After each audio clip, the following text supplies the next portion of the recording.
Hi, it's Steve. Today we'd like to show you how to change the lens for the light bulb in your oven. It's a really easy repair. Let me show you how we do it. Now before we begin this repair, we first of all want to make sure that the oven is cool inside.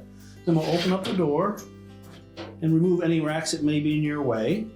If the existing lens is still in place, you'll need to unthread that. If it's broken, you'll need to make sure that all of the pieces, particularly the threaded portion, are removed from that socket. And you may need a screwdriver or something to chip out any remaining pieces. Vacuum up all the excess, and then we can install the new one.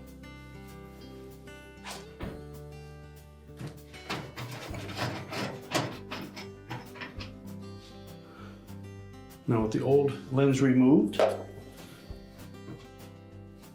before we go any further, we'll make sure that there's no debris inside of the socket area. Make sure the light bulb is working properly. And with the new lens kit, you'll note that there's a felt gasket with it.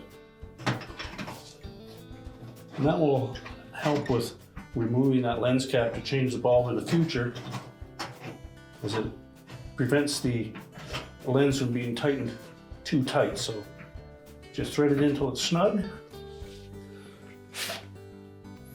And now we can put the racks back in. We'll just push the rack all the way back into the oven. We can close that up. And to ensure that you don't damage the new light lens in there, we first of all want to make sure that you did install that felt gasket and make sure that you don't tighten it too much. And our repair is complete.